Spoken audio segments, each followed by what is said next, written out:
No, Jeremy, it's not the same as the cloaker. Because it's got white skin, dude. And it is in the snowy environment. It has two heads. Look, if yeah, I understand that, but if you don't see how this is a completely different and original creature, then I don't know what to tell you. Okay.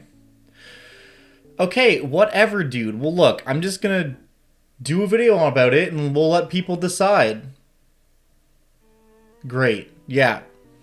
Merry Christmas to you too. What do you mean it's January? What the fuck? Man, I haven't made a video in like a month.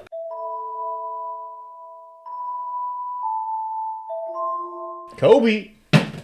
Hello, and welcome to a brand new episode of Monster of the Week. I am your host, Dungeon Dad, also known as Josiah, and today we are talking about a very interesting, cool, and unique monster called the Snowcloak. This creature was originally printed in Frostburn, the D&D book that was all about freezing cold and snowy creatures. I've covered monsters from this book in the past, like the Snowfire Eidolon and the Frostwind Virago. And being as it is that time of year, and like the part of the world where I live anyway, where everything is frozen and terrible, I figured, hey, now is a great time to revisit this book. So, what exactly is the Snowcloak? Well, it's kind of like the Cloaker, but it's not the same as the Cloaker. While it may share some physical traits with the Cloaker, such as its manta ray-like body, it is very different, because this creature does not merely hide on the walls of dungeons only to jump off and try to smother someone, like the beloved Cloaker happens to do. These guys exist out in nature and are solo or pack hunters. They have two heads because, hey, that just makes them better at tearing their prey apart. Some of them can even cast magic, and they have a few other nifty little abilities that you may or may not expect based on whether you've seen this creature before, but let's not worry about that. We're going to talk about two things today. First of which, we're going to talk about just exactly what these guys can do in combat. As always, I have made a stat block for them, which you can find linked in the description below if you want to follow along, or if you think this creature sounds cool and you want to use it in your 5th edition D&D game. And then we'll move on and talk about some plot hooks and some different ways that you could use this monster, whether you're running Icewind Dale or something a little bit more unique. There's a spot for these guys in your campaign. So, without further ado, let's talk about some... The first thing you need to understand about this creature, which is usually the first thing I talk about, is its method of attack and movement around the battlefield. See, Snowcloaks can only move 20 feet on the ground, but obviously they fly, and they have a 60-foot movement speed when they are airborne. They also have flyby attack, which means that they can swoop down, attack someone with their physical attacks, and then continue moving, and they do not provoke an attack of opportunity.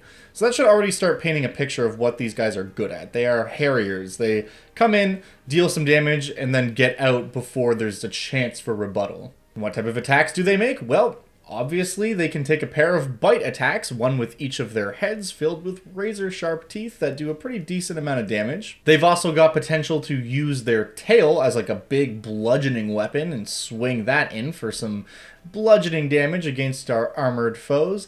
But most deadly of all is their claw attack. See, at the end of each of their wings, they have these razor-sharp claws that are coated in a natural neurotoxin, which causes poison damage and can inflict the poison condition if its victim fails its saving throw. If the victim does become poisoned, they are poisoned for 1 minute.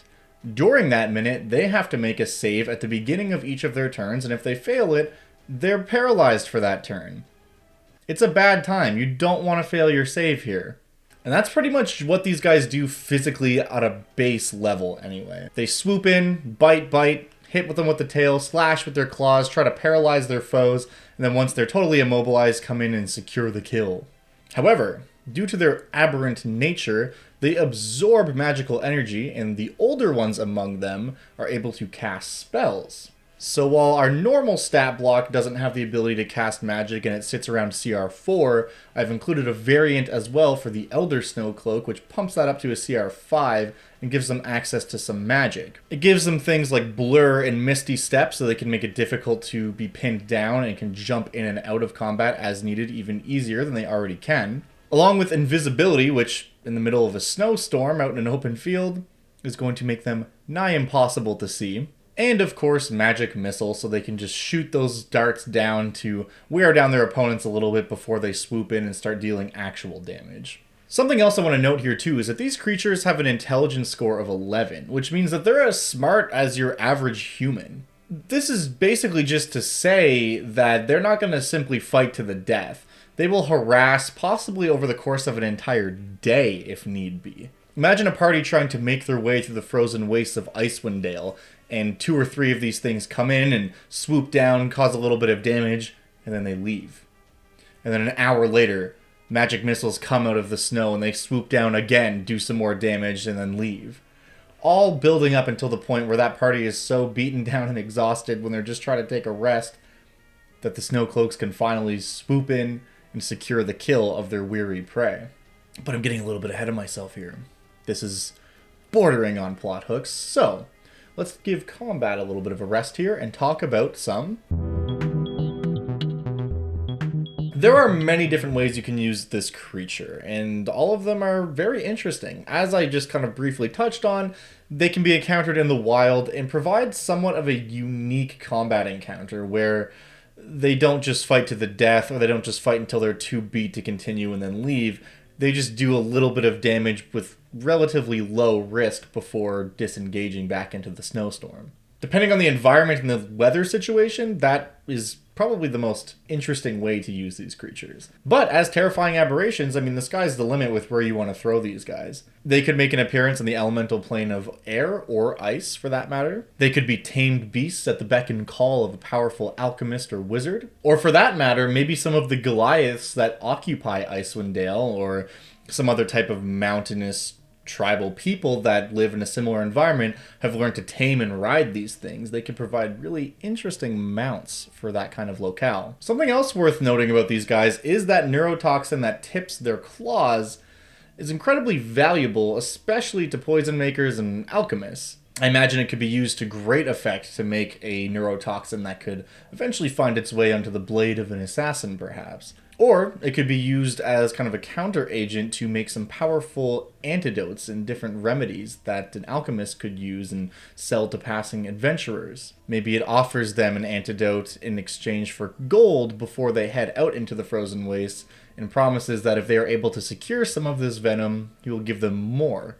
I also just really love the idea of throwing in a minor quest line in a small town where maybe someone's grandpa or child even, or something like that, is sick and dying of some type of ailment, and the venom from these creatures is like the one required ingredient to heal that person. And there's no one in the village that can go out and hunt one of these things down, so the party can take it upon themselves to make themselves local heroes, maybe earn a little bit of gold on the way, and go out and hunt down a Snowcloak in order to secure that venom. Maybe the town even has some old magical weapon laying around that's kind of been passed down, but there haven't really been any warriors to wield it, so they don't have much use for it that they promise to the party's fighter or paladin or something if they're able to bring this anti-venom back. Or I guess they would just be bringing the venom back and the dude would make the anti-venom out of it, but you get the idea. Something else that's really neat is because these creatures are intelligent, they could maybe even be negotiated with in that type of an adventure, right? Like if the party goes out dead set on fighting these things and killing it, and then they realize that they're intelligent, maybe they can do something for the Snowcloaks that they want, like bring them food or bring them something they want, or kill an even bigger, scarier monster that's living in the mountains that's kind of forced them down into the foothills. And if they're willing to do that for the Snowcloaks will give up some of their venom willingly. Who knows, maybe they'll make some new two-headed winged friends along the way. In any case, that's all I've got for you today. I think these guys are really fascinating. They're really cool looking monsters, and they're a great way to spice up any Icewind Dale or other campaign really that's just set anywhere where it's cold and there's snow. So thank you so much for watching. I truly do appreciate it. And I will catch you guys all in the next video. Until then.